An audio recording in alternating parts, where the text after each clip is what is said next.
आज हम बात करने वाले वेव ऑप्टिक्स के बारे में। हम लोग लाइट को एज अ वेव मान के अब बात करने वाले हैं। इससे पहले हम लोगों ने लाइट को पार्टिकल नेचर माना है, ठीक है ना। अब वेव है या पार्टिकल नेचर है, आज तक भी इस पे कोई एकदम परफेक्ट थ्योरी नहीं है। अभी भी हम इसका दोनों ही नेचर मानते हैं। दैट्स व्हाई हम बाद में इसको डुअल नेचर के नाम से भी जानेंगे कि लाइट के बाद डुअल नेचर है। अब क्या हुआ, अभी तक हम लोगों ने लाइट के कौन कौन से बिहेवियर देखे। अभी तक हम लोगों ने पूरी रे ऑप्टिक्स पढ़ ली। हम लोगों ने दो ही चीजें पढ़ी है, रिफ्लेक्शन और रिफ्रैक्शन। ये हमने पढ़ा है और देखा भी है, हम डे टू डे लाइफ में देखते भी है, रिफ्लेक्शन भी होता है, रिफ्रैक्शन भी होता है। बट लाइट में ना बहुत सारे ऐसे फिनोमिना है जो होते हैं बट हम लोगों को दिखाई नहीं देते। अब नहीं दिए क्योंकि हम लोगों ने लाइट को एक पार्टिकल नेचर माना था, जैसे कि इंटरफेरेंस भी होता है, पोलराइजेशन भी होता है, डाइफ्रैक्शन भी होता है ना, एमिशन, अब्जॉर्प्शन, बहुत सारे फिनोमिना होते हैं लाइट में। बट अभी तक हम दो ही के बारे में बात कर पाए, एक रिफ्लेक्शन और एक। अब सबसे पहले ये करीबन 1675 के आसपास की कहानी है। अब न्यूटन साहब देखो मैकेनिक्स के एक्सपर्ट थे, कैलकुलस भयंकर लेवल पे दे दी। हाँ, कहते तो ये भी है कि उनकी थ्योरी आज भी देख लो कितनी एडवांस टेक्नोलॉजी हो गई है। ऐसे कहते कि उनके बहुत सारी चीजें तो समझ में नहीं आती लोगों की कि वो क्या लिख के चले गए उस समय। चलो कोई नहीं। अब न्यूटन थे, एक वो मेरे ख्याल से ब्रिटिश थे, ब्रिटेन के रहने वाले थे। तो उस समय ब्रिटेन वालों का दबदबा बहुत था। तो 1675 में न्यूटन ने डिक्लेयर कर दिया कि लाइट एक पार्टिकल नेचर है और हम इसको पार्टिकल मान के ही आगे चीजों को बढ़ेंगे। करीबन 2-3 साल के बाद 1678 के आसपास एक साइंटिस्ट आए, हाइजन ने थ्योरी दी और हाइजन ने माना कि लाइट एक वेव की तरह बिहेव करती है, लाइट के पास वेव नेचर है। बट हाइजन डायरेक्ट किसको टक्कर दे रहा था? न्यूटन। और न्यूटन एक तो उस समय अल्टीम भाई, अनडाउटेडली वेरी ब्रिलियंट, मतलब जो वो चीज कर गए वो आज तक कोई कर भी नहीं पाया, सोच भी नहीं पाती। दूसरा ब्रिटेन के रहने वाले, ब्रिटेन का वैसे दबदबा। अब हाइजन ने सीधा टक्कर दे दी उसको, न्यूटन साहब को, कि भाई नहीं, लाइट के पास वेव नेचर है, पार्टिकल नेचर नहीं है। लोग बात हंसने लगे। अच्छा तू बताएगा हमें कि लाइट के पास कैसा नेचर है। बात समझ आए? उस समय हाइजन को इतनी ज्यादा इंपॉर्टेंस नहीं दी गई। फिर हाइजन को सपोर्ट करने के लिए एक मैक्सवेल भी साइंटिस्ट आए हमारे, जिन्होंने इलेक्ट्रोमैग्नेटिक वेव्स थ्योरी दी थी। तो उन्होंने भी लाइट को वेव नेचर माना। उन्होंने भी बहुत सारे फिनोमिना दिए। फिर थोड़ा बहुत जब इन दोनों का, मैक्सवेल और हाइजन की बात को थोड़ी सी डोमिनेंस इसकी बढ़ने लगी, तब हमारे एल्बर्ट आइंस्टीन साहब आ गए। इन्होंने प्लैंक थ्योरी यूज की और प्लैंक को क्या, बेसिकली लाइट को फोटोन माना, और फोटोन एक पार्टिकल नेचर था ना। उन्होंने फोटो इलेक्ट्रिक इफेक्ट वगैरह जो एक्सपेरिमेंट किया था वो सब डिक्लेयर कर दिया, और इन्होंने भी लाइट को फोटोन माना, और फोटोन बेसिकली पार्टिकल। अब इन्होंने भी पार्टिकल माना, न्यूटन ने भी पार्टिकल माना, हाइजन और मैक्सवेल ने क्या माना? वेव। हाइजन ने और मैक्सवेल ने वेव मान के इन्होंने बहुत सारे फिनोमिना कर भी दिए, इंटरफेरेंस भी बता दिया, डाइफ्रैक्शन के बारे में भी बता दिया, ठीक है। और ये नहीं बता पाई पोलराइजेशन ऑफ लाइट। तो बहुत सारे साइंटिस्ट की ऐसा मतलब वो रही कि कुछ पार्टिकल को ज्यादा डोमिनेंसी कर रहे थे, कुछ वेव पे ज्यादा डोमिनेट कर रहे थे। बाद में तुम्हारे जैसे समझदार साइंटिस्ट आए, उन्होंने बोला कि ऐसा है कि लड़ाई मत करो, जिसको जैसा मानना है ना वैसा मान लो।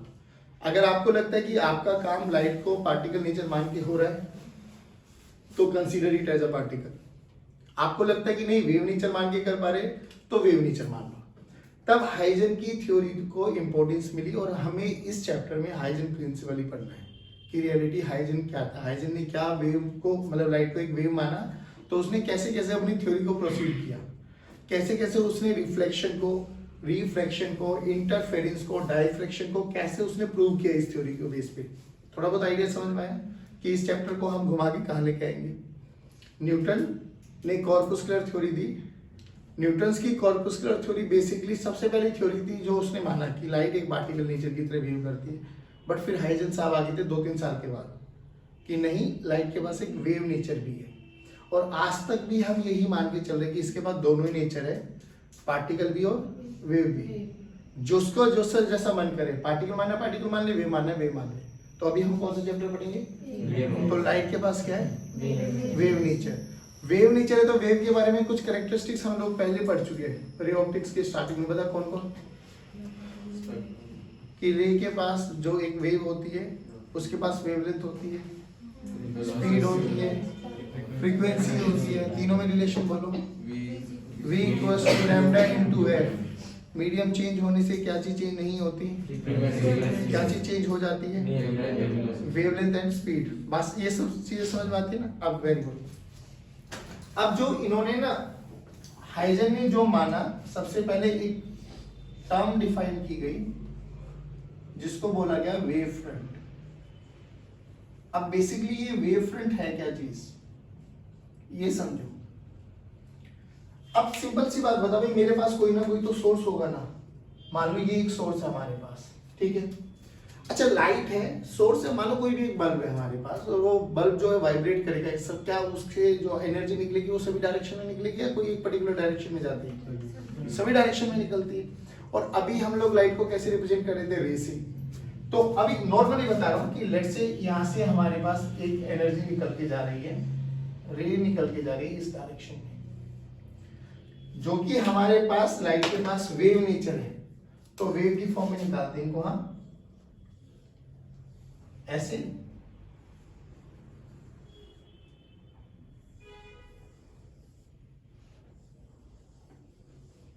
ठीक, अब देखो उसमें वेव फ्रंट को क्या बोला गया। अच्छा ये सब चीजें आप लोगों को ऐसा दिखाई देगी कभी अगर आप लोगों ने जैसे सुबह नहाने का मौका मिलता है, संडे वगैरह में नहा लेते होंगे मुश्किल से, हैं? वैसे तो मंडे टू फ्राइडे तो आप बहुत बिजी होते हो पढ़ाई करने में, टाइम नहीं लग पाता है, ड्राई क्लीन की और फिर पढ़ने बैठ जाते हो, हैं? चलो कभी जो टब वगैरह में पानी होता है ना, ऊपर से कंकड़ फेंक के मारो, छोड़ दो बस कंकड़, क्या होता है ना, रिपल्स बनती है। वो छोटा गोला, फिर बड़ा गोला, फिर और बड़ा, फिर और बड़ा, इस गोले को वेव फ्रंट बोला गया है। अब ये गोला है क्या चीज, आई विल टेल यू। देख, जब हम लोगों ने कोई भी एसएचएम वेव की इक्वेशन देखी थी, तो वेव की इक्वेशन हमारे पास क्या आई थी, a sin of omega t plus minus ax plus minus 5। याद आया कुछ? साइन का ग्राफ आया था। साइन का ग्राफ जब हम लोगों ने बनाया था, ध्यान से देखना एक बार, ये कंप्लीट साइकिल होती थी यहां से यहां तक, है ना। यहाँ पे थीटा की वैल्यू फर्स्ट क्वाड्रेंट, ये first quadrant, second, third, fourth, theta की value 0, pi by 2, pi, 3 pi by 2, 2 pi. बात समझ में आई कि जब भी कोई वेव पार्टिकल, बेसिकली वेव क्या थी, जैसे रस्सी बांधो और रस्सी को ऐसे ऐसे वाइब्रेट करो, जब ऐसे ऐसे वाइब्रेट करेंगे तो क्या होगा, अब यानी तो रुक के जाइए 5-7 मिनट। हाँ सुनो, तो हमने क्या बोला कि जब भी एक वेव प्रोपोगेट करते हैं, साइन का ग्राफ बेसिकली हम लोगों ने बनाया था और हम लोगों को ये एंगल पता है, ठीक है। तो वेव फ्रंट क्या बोला गया, locus of all the particle of a medium that are vibrating in the same phase. मतलब क्या हुआ, ये देख ऐसे बहुत सारे वेव्स हर डायरेक्शन में जा रही है, आगे पीछे ऊपर नीचे दाएं बाएं हर जगह। मुझे ये बता कि जब ये मीडियम में वाइब्रेट कर रही है, तो मीडियम में बेसिकली पार्टिकल्स वाइब्रेट कर रहे हैं ना, तो बता इस पार्टिकल का फेज बता, पाई बाय 2, इसका बोन। तो ऐसे सभी पार्टिकल्स को मिला के एक लोकस बनाया गया, है ना, सभी पार्टिकल्स को। अब ये बेसिकली लोकस कैसा बनेगा, सर्कल नहीं, ये सर्कल तो हमें 2 डायमेंशन दिखाई दे रहा है, वेव्स तो सभी डायरेक्शन में निकलेगी ना, तो बेसिकली एक स्फीयर बनेगा। नहीं आया समझ में? तो इसको बोला गया वेव फ्रंट। वेव फ्रंट क्या है कि ऐसे सभी पार्टिकल्स का एक लोकस जिनका फेज क्या है, सेम, उसको बोला गया वेव फ्रंट। आप कोई भी बना लो, ये बना लो, ये ले लो, ये ले लो, ये ले लो, इन सबको जोड़ दो, तो ये भी क्या बन गया, एक वेव फ्रंट। क्या बन गया, क्या बन गया? तो ये वेव फ्रंट बताया गया इन्होंने कि वेव फ्रंट बेसिकली क्या बोला गया कि जो भी एक मीडियम में जितने भी पार्टिकल वाइब्रेट करे ना, जिनका फेज सेम हो, उन सबको मिला के एक लोकस बना लो। उस लोकस को क्या कहलाया गया, वेव फ्रंट। क्या कहलाया गया? अब ये वेव फ्रंट वही है जो जब आप लोगों ने पानी में एक स्टिल पानी, मतलब एकदम शांत पानी में ना एक कंकड़ छोड़ दो, तो आपको रिपल्स बनते हुए दिखाई देंगे, छोटा गोला, बड़ा गोला, उससे बड़ा, उससे बड़ा, उसके, तो बेसिकली वो जो गोले हैं वो क्या चीज है, वेव फ्रंट। अब सोच के देख, क्या जब आपने कंकड़ फेंकी या छोड़ी जो भी है, क्या पानी आगे प्रोपगेट किया गया? कौन प्रोपगेट कर रहे हैं? वो रिपल्स। रिपल्स भी क्या है? पानी बेसिकली देख, वेव में कभी भी पार्टिकल नहीं जाता आगे, वो डिस्टर्बेंस जाती है आगे। ऐसी तो पढ़ा था हम लोगों ने रस्सी वाले एग्जांपल। एक रस्सी बांधी, रस्सी के एक पार्टिकल को अपने हाथ में लिया। अब मैं सोर्स हूं, मैं जैसे जैसे नचाऊंगा इसको वैसे वैसे सारे सोर्स नाचते चले जाएंगे। मैं ऐसे ऐसे करूंगा तो सारे पार्टिकल्स ऊपर नीचे होने लगेंगे। मैं ऐसे ऐसे करूंगा तो सारे पार्टिकल्स ऐसे ऐसे होने लगेंगे। तो रियलिटी में जब हम लोगों ने पानी, वो कंकड़ को पानी में फेंका, तो जो छोटा गोला, बड़ा गोला, उससे बड़ा, उससे बड़ा, उससे बड़ा, उससे बड़ा, बेसिकली डिस्टर्बेंस है जो चल रही है एक पॉइंट से लेकर दूसरे पॉइंट तक, उन्हीं को वेव फ्रंट्स बोला गया। तो यहाँ पर कौन प्रोपगेट करता? Wave fronts. वेव फ्रंट्स चलते हैं एक पॉइंट से लेके दूसरे पॉइंट तक। क्या ये बात है समझ में? अब मुझे एक बात बता, जब पानी में वो गोले बन रहे थे, जब हम ऊपर से देख रहे हैं तो हमें वो गोले गोले दिखाई देंगे, साइड से देखेंगे तो हमें ऐसी वेव्स बनती हुई दिखाई देती है। कभी समंदर के किनारे जाते हो तो समंदर में थोड़ी ना गोले गोले दिखाई देते हैं आपको, वो गोले कब दिखाई देंगे? जब अपन ऊपर से देखेंगे, और साइड से देखेंगे तो हमें वेव्स आती हुई दिखाई देती है। क्या समंदर ही नहीं देखा हम लोग? बहुत बढ़िया। आज YouTube पे देख लेना समंदर की लहरें कैसे बनती है। अच्छा देखे हुआ है बेटी, इसको नाला बोलते हैं समंदर। अच्छा, मैं कभी इसको कह रही नहीं, चलो ठीक है, बात समझ में आएगी? Done, very good. घूर रही है मुझे। क्या तुझे थैंक यू, आज मजाक बना के रखा। हाँ चलो, ये चीज समझ में आई तुम्हें? वेव फ्रंट पता लग गया? अब सुन, हाइजन ने अपने ना 3-4 पॉइंट्स लिखे, वो 3-4 पॉइंट्स आप समझ लो क्या होते हैं। उन्हीं के वो पॉइंट्स को ही याद करना हमें हर एक कॉन्सेप्ट में, जब हम उससे रिलेटेड टॉपिक पढ़ेंगे। सबसे पहले क्या बोला गया? मान लो ये प्राइमरी सोर्स है, कोई भी प्राइमरी सोर्स, कोई भी सोर्स ऑफ लाइट। अब बेसिकली ये क्या बनाएगा? अपने वेव फ्रंट्स बनाएगा। मान लो इसको प्राइमरी सोर्स माना गया अभी के लिए, ठीक है बच्चों। अब अगर होमोजीनियस मीडियम है, होमोजीनियस का मतलब बताओ? हाँ, अगर एक ही मीडियम है, एक जैसा मीडियम है थ्रू आउट, तो जो प्रॉपर्टी इस प्राइमरी सोर्स के पास है, क्या प्रॉपर्टी? जो इसकी वेवलेंथ है, जो इसके पास स्पीड है, जो इसके पास फ्रीक्वेंसी है, इसके जितने भी पार्टिकल्स होंगे ना इस मीडियम में, जब वो वेव फ्रंट आगे प्रोपगेट करेगा, तो उन सब के पास क्या चीज सेम रहेगी? सेम स्पीड रहेगी, सेम वेवलेंथ रहेगी, सेम क्या रहेगी? फ्रीक्वेंसी। मीडियम चेंज होते क्या हो जाएगा? ये भी चेंज हो जाएगा, ये भी चेंज हो जाएगा। क्या चीज चेंज नहीं होगी? अब सुनो, तो इसने अपने वेव फ्रंट्स बनाए। अब वेव फ्रंट्स ऐसे बनेंगे, बार बार नहीं बनाऊंगा, तो ये समझ लीजिए वेव फ्रंट है। इनको बोला गया प्राइमरी वेव फ्रंट। क्या बोला गया बच्चों? Primary wave front. अच्छा मुझे एक बात बताओ, अब थोड़ा ऐसा फील करना कि ये पानी में बनने वाला एक गोला बना है। जो पानी में गोला बना है, उस गोले में पानी है या नहीं है? बिल्कुल है, पानी। तो इसमें बताओ, इस वेव फ्रंट्स में कितने पार्टिकल्स हैं? 1, 2 या बहुत सारे? अब इसमें जितने भी ये पार्टिकल, देयर आर अनंत पार्टिकल्स है ना इस वेव फ्रंट में, बहुत सारे पार्टिकल्स हैं। अब जो ये पार्टिकल्स है ना, इन पार्टिकल्स का नाम बोला गया सेकेंडरी सोर्स। बेसिकली क्या बोला गया बच्चों? Secondary source. अब ये सेकेंडरी सोर्स के लिए अगर होमोजीनियस मीडियम के बारे में बात करेंगे ना, तो सेम प्रॉपर्टी रहेगी जो प्राइमरी सोर्स के पास है। ये एग्री करते हो नहीं करते हो? सेम फ्रीक्वेंसी होगी नहीं होगी? ये सेम फ्रीक्वेंसी का आगे ध्यान रखना, क्योंकि आगे हम बात करेंगे कोहेरेंट सोर्सेज, और कोहेरेंट सोर्सेज में इन्हीं को यूज करेंगे कि देखो जो प्रॉपर्टी, जो फ्रीक्वेंसी इसके पास है, वही फ्रीक्वेंसी इसके पास भी है, वही फ्रीक्वेंसी इसके पास भी है। ध्यान रखना भी। चलिए ठीक है, तो ये हम लोगों ने बोला सेकेंडरी सोर्सेज। अब क्या ये सेकेंडरी सोर्सेज में सभी डायरेक्शन में अपनी अपनी वेव्स बनाएंगे? बिल्कुल बनाएंगे। तो ये सभी डायरेक्शन में अपनी अपनी वेव्स बनाते हैं, सभी डायरेक्शन में, इन ऑल पॉसिबल डायरेक्शन। चलो ठीक है, तो ये भी अपने अपने वेव फ्रंट्स बनाएंगे, बनाएंगे नहीं बनाएंगे? अब इन वेव फ्रंट्स को बोला गया बेटा सेकेंडरी वेव फ्रंट। क्या बोला गया बच्चों? सेकेंडरी। सारे बोलो सेकेंडरी वेव फ्रंट। समझ में आया हुआ क्या? पहले एक सोर्स जहां डिस्टरबेंस हुई, उसने अपने एक वेव फ्रंट बनाए, ये वाले। इस वेव फ्रंट्स पे देयर आर अनंत पार्टिकल्स, वो सभी के सभी एक नए सोर्स, मतलब एक नए सोर्स ऑफ डिस्टरबेंस की तरह काम करने वाले। ये खुद की अपनी अपनी वेव फ्रंट्स बनाएंगे। अब जब ये भी खुद की अपनी अपनी वेव फ्रंट्स बनाएंगे, आप सोच के देखिए, अगर 1 सेकंड में इसने 2 वेव फ्रंट्स बनाए, तो ये भी कितना बनाएगा? ये भी, जितने भी पार्टिकल्स होंगे, हाँ है ना बोलो, किसी भी कॉमन टाइम पे, कॉमन टाइम का मतलब समझ रहे हो, एक किसी भी इंस्टेंट पर इनका जो कॉमन टेंजेंट होगा, common tangent, this common tangent will give you new wave front. क्या बना बच्चों ये, सारे बोलो, हाँ दोबारा सुनो। अब इस न्यू वेव फ्रंट में भी बहुत सारे पार्टिकल्स होंगे, बिल्कुल होंगे सर, तो इस पे न्यू बहुत सारे पार्टिकल्स होंगे, मान लो ये। अब ये पार्टिकल्स भी क्या करेंगे, ये भी सभी डायरेक्शन में अपनी क्या निकालेंगे, वेव्स, उनका सबका कॉमन लोकस लेके क्या बना दोगे, वेव फ्रंट्स, तो ये भी वेव फ्रंट्स बनाएंगे। तो इनका भी common tangent propagating in forward direction, जो भी एनवेलप होगा इनका सबका, ऐसा एक चक्का बनेगा पूरा का पूरा, तो ये क्या बन जाएगा बच्चों, न्यू वेव फ्रंट।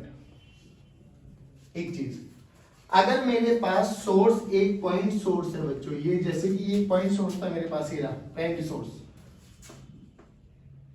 एक पॉइंट सोर्स है, तो इसके कारण जो वेव फ्रंट्स बनेंगे वो कैसे बने, स्फेरिकल, सारे बोलो स्फेरिकल, ये वेव फ्रंट्स है। अच्छा, मुझे इसमें direction of propagation of light पता लगाना है कि लाइट किस डायरेक्शन में फ्लो करे, तो डायरेक्शन तो सभी डायरेक्शन में लाइट प्रोपगेट कर रही है, तो कोई बंदा अगर यहाँ पे खड़ा हुआ है तो उसको लाइट कैसे आती हुई दिखाई देगी, कोई बंदा यहाँ खड़ा हुआ है तो उसको कैसे आती हुई दिखाई देगी, नहीं समझ में आया, कोई ऐसे। तो बेसिकली अगर मुझे वेव फ्रंट्स पता है तो क्या मैं direction of propagation of light का पता लगा सकता हूँ, बिल्कुल लगा सकते। क्या करो, उस पे नॉर्मल बना दो, किस पे, वेव फ्रंट्स पे। याद करो, ऐसा कहीं कॉन्सेप्ट आप लोगों ने इलेक्ट्रोस्टैटिक्स में भी पढ़ा हुआ है, equipotential surfaces are always perpendicular to electric field lines, नहीं है, सेम वो भी कॉन्सेप्ट यहाँ पे कि वेव फ्रंट्स जो होंगे, अगर हमें direction of propagation of light लगाना है पता, तो क्या करो, उन वेव फ्रंट्स पे नॉर्मल ड्रॉ कर दो, normal will give you the direction of propagation of light. बात समझ में आई थोड़ा बहुत, एक बार रिकैप करता हूँ हाइजन ने क्या बोला, बस ये 3-4 पॉइंट है जो आप लोगों को हमेशा ध्यान रखना है। सबसे पहले वेव फ्रंट क्या होता है कि जिस भी मीडियम में लाइट ट्रेवल कर रही है, उस मीडियम में सभी पार्टिकल्स, ऐसे सभी पार्टिकल का लोकस जिनका जोन एक ही फेज में वाइब्रेट कर रही है, उनको बोला गया वेव फ्रंट। अब वेव फ्रंट के लिए उन्होंने बताया कि लाइट कैसे प्रोपगेट करती है, कि कोई भी एक सोर्स ऑफ डिस्टरबेंस है, मान लो this is primary source of disturbance, अब ये प्राइमरी सोर्स है और हम होमोजेनियस मीडियम के बारे में बात कर रहे हैं, तो जो जो कैरेक्टरिस्टिक्स इस प्राइमरी सोर्स के पास रहेगी, लैम्डा वी फ्रीक्वेंसी, और थ्रू आउट क्या रहने वाली है, सेम। तो जब ये सोर्स ऑफ डिस्टरबेंस इसने अपने वेव फ्रंट्स बनाए, तो इस वेव फ्रंट्स में बहुत सारे पार्टिकल्स हैं, वो सभी के सभी सेकेंडरी सोर्स की तरह एक्ट करेंगे और ये अपनी सेकेंडरी वेवलेट्स बनाना स्टार्ट करेंगे। जब ये अपनी खुद की वेवलेट्स बनाएंगे, छोटी छोटी वेव्स बनाते चले जाएंगे, तो सिमिलर बेसिकली वेव फ्रंट्स बनाते चले जाएंगे, तो किसी भी इंस्टेंट पर, किसी भी गिवन इंस्टेंट पर जो इन सबका एक एनवेलप होगा which is propagating in forward direction, उसका कॉमन टेंजेंट ले लो, this common tangent will give you the new wave front. फिर इस न्यू वेव फ्रंट पे भी बहुत सारे पार्टिकल्स होंगे, फिर ये भी सभी डायरेक्शन में प्रोपगेट करेंगे, फिर इनका कॉमन ले लो किसी भी गिवन इंस्टेंट पर, तो ऐसे हमारे लाइट प्रोपगेट करती है किसी भी मीडियम में। बात समझ में आ गई, पक्की बात है, श्योर, उतारो इसको। अभी हमारे पास बहुत जनरल सा एग्जांपल आता है कि मुझे अगर रे डायग्राम पता है, नॉर्मली हमें पता है रे डायग्राम आता है ना बनाना, अभी प्रिज्म के केस में रे डायग्राम बनाओ एक बार, एक प्रिज्म है तो रे ऐसी गई, रिफ्लेक्शन हुआ, फिर ऐसे आई, डन। अब कोई मेरे से ये पूछे इसके वेव फ्रंट्स बताओ कैसे जाएंगे, तो वेव फ्रंट्स आते हैं मुझे तो बनाने, भाई इस पे नॉर्मल बना दो, अरे बोल बेटे, इस पे नॉर्मल बना दो, ये इंसिडेंट वेव फ्रंट्स हो गए, ये एमर्जेंट वेव फ्रंट्स हो गए, नहीं आया, श्योर। अब खुद सोच के देखिए कौन सा मिरर है, अगर मैं यहाँ डायग्राम बनाऊं, ये रेज आई, आफ्टर रिफ्लेक्शन कहाँ जाएगी, पक्का है ना, मतलब रे डायग्राम बनाना तो आता है ना अपन को। अच्छा, अब मेरे से बोलेगा इंसिडेंट और रिफ्लेक्टेड वेव फ्रंट्स बनाओ, तो कुछ नहीं करना अपन को, भाई ये रे है सर, तो इस पे 90 डिग्री बनाओ ना, तो ये प्लेन वेव फ्रंट्स बन गए। कैसे बन गई? इनको बोला जाता है प्लेन वेव फ्रंट्स। क्या बना जाता है? अब ये प्लेन वेव फ्रंट्स बने कब? जब रेस पैरेलल है। अब रेस पैरेलल है तो कहां से आ रही होंगी वो रेस? यानी कई बार पूछा जाता है कि source infinite very far away source है तो कैसे वेव फ्रंट्स बनेंगे? प्लेन। कैसे? क्योंकि इंफिनिटी से आने वाली सारी रेस कैसी बन जाएंगी? पैरेलल बन जाएगी तो उसमें नॉर्मल ड्रॉ कर दो, ये क्या बन गया? Plane wave fronts. क्या बन गई? बने ना। अच्छा ये तो बने इंसिडेंट वेव फ्रंट्स। अच्छा रिफ्लेक्टेड देखो, अब रिफ्लेक्टेड रे ही है बाबा, तो इस पे नॉर्मल बना, सेम उतनी ही साइड पे इस पे नॉर्मल बना क्योंकि मीडियम एक ही है भाई। इस पे बनाओ, इस पे बनाओ, इस पे बनाओ, इस पे बनाओ, इन दोनों को मर्ज करते चले जाओ। ये क्या बन गई? Reflected wave fronts. अरे बोल भाई। ऐसे मैं कॉन्वेक्स लेंस के बारे में बात करूं, ये बन गया कॉन्वेक्स लेंस। तो ऐसे लाइट जा रही है, आफ्टर रिफ्लेक्शन क्या करेंगे? मिल गए। बनाओ इसके इंसिडेंट वेव फ्रंट। इस पे ये नॉर्मल, ये नॉर्मल, ये इंसिडेंट वेव फ्रंट। अब इस पे नॉर्मल ड्रॉ करो, इस पे नॉर्मल ड्रॉ करो, इस पे नॉर्मल ड्रॉ करो, इस पे नॉर्मल ड्रॉ करो, मिलाते चले जाओ। नहीं आया बच्चों? डन। अब मैं ये कह रहा हूँ चाहे कैसा भी डायग्राम बनाओ, चाहे मैं छोड़ दो वेव फ्रंट्स नहीं आते बट रे डायग्राम तो आता है।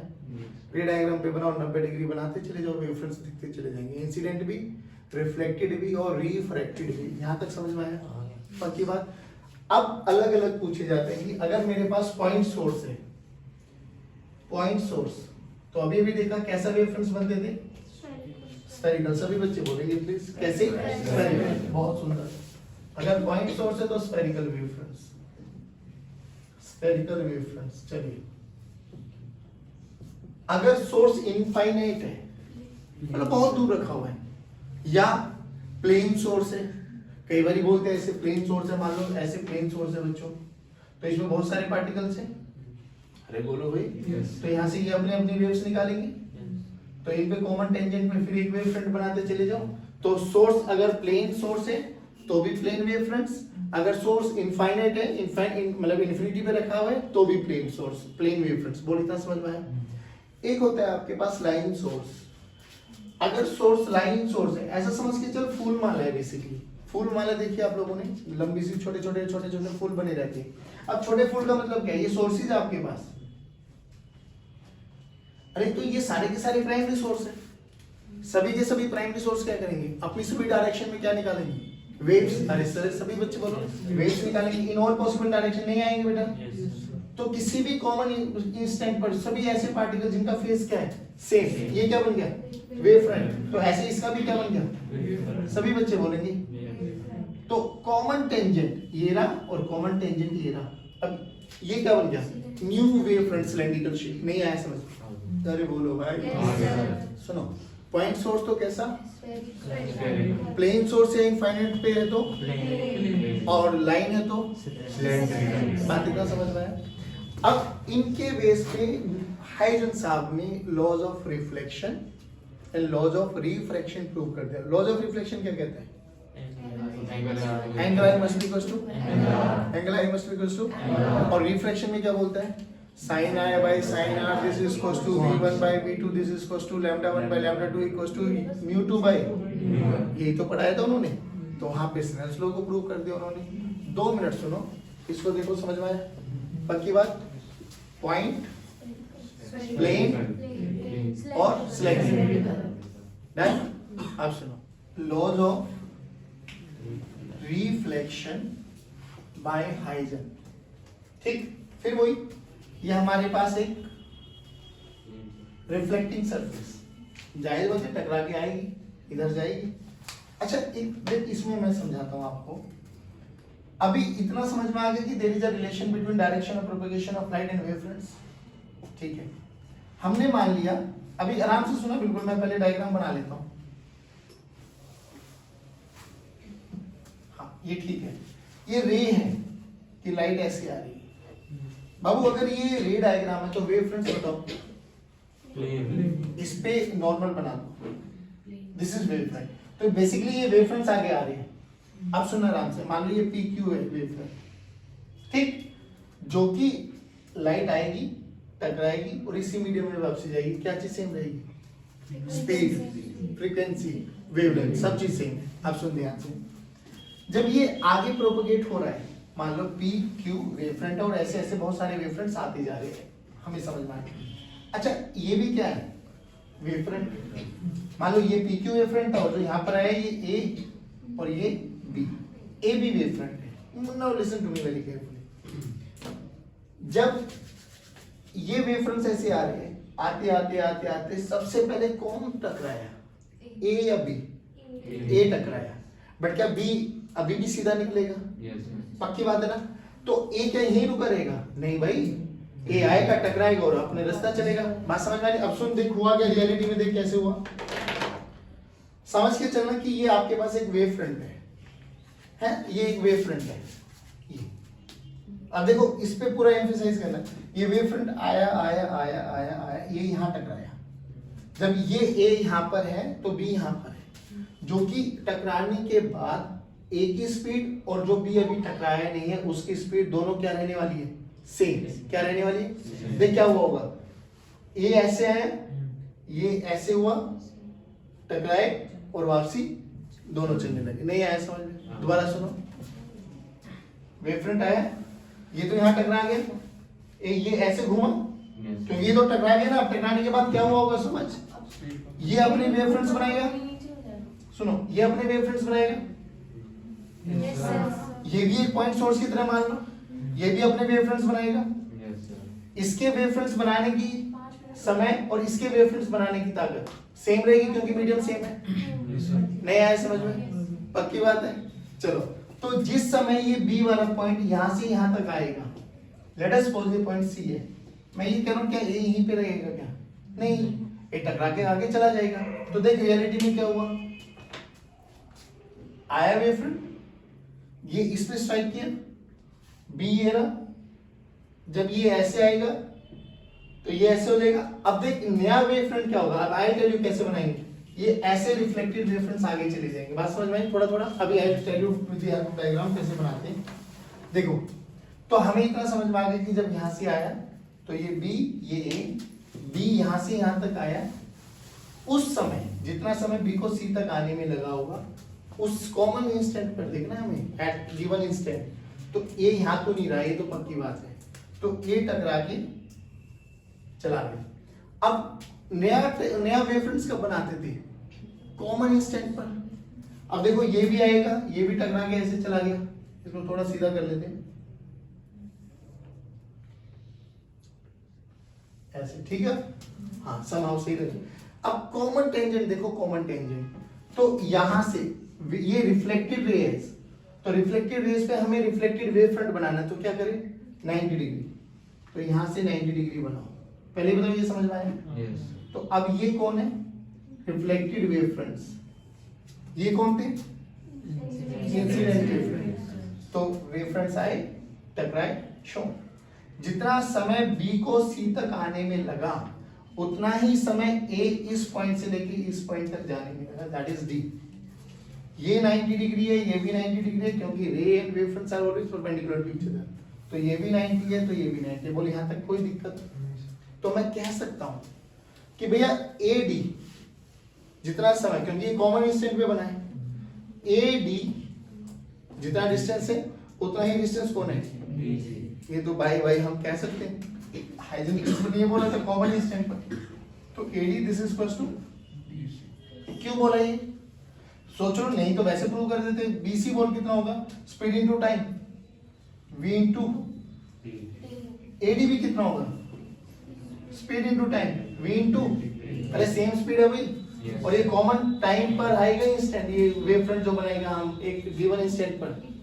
तो ये हमारे पास दोनों इक्वेशन ठीक हो गई। अब थोड़ा सा देख मैथ्स, सिंपल बता, ये इंसिडेंट रे यहां पे नॉर्मल ड्रॉ कर दो तो ये क्या बना? एंगल आई। अच्छा सुनो, ये रिफ्लेक्टेड रे यहां नॉर्मल ड्रॉ कर दो, ये क्या बना? डन है। अभी now listen to me very carefully, ये वाली रे और ये वाली ray are perpendicular to each other, तो ये एंगल आई है, तो ये बोलो 90 माइनस आई, ये बोलो। दोबारा सुन, ये वाली रेड वाली और ये ब्लू वाली बोल आपस में क्या है? परपेंडिकुलर। सोच के देख, अगर ये 90 माइनस आई है तो ये कितना बन गया? नहीं आया समझ में? पक्की बात है। अब इधर देख, ये वाली रे और ये वाली ray are perpendicular to each other, ये एंगल आर है, तो ये बोलो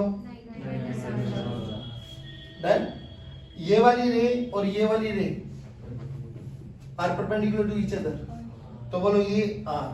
अब सुन, कुछ भी मत करो, in triangle ABC and triangle ADC, यहां से बीसी की वैल्यू निकाल लो और यहां से एडी की वैल्यू निकाल लो।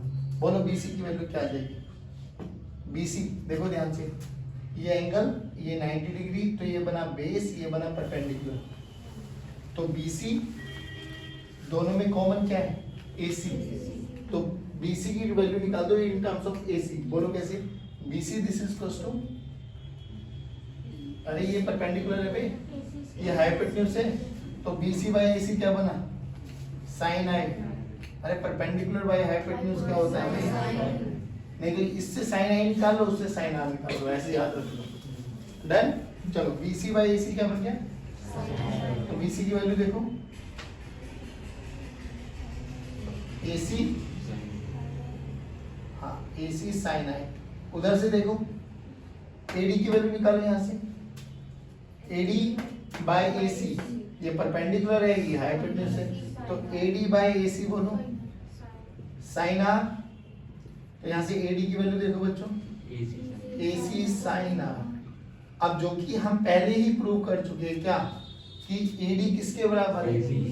तो यहाँ पे बीसी एडी के बराबर है, यानी AC sine I must be equals to AC sine R. AC AC will, तो साइन आर किसके बराबर है? तो आई किसके बराबर आ गया? और ये आई इक्वल्स टू आर क्या है? Laws of reflection. नहीं आया समझ में? तो यहाँ से इक्वेट करके हम लोगों ने क्या देखा? साइन आई किसके बराबर आ गया? Sine R. Similarly I equals to R, and this is laws of reflection. क्या ये चीज समझ में आई? चलिए जय हिंद।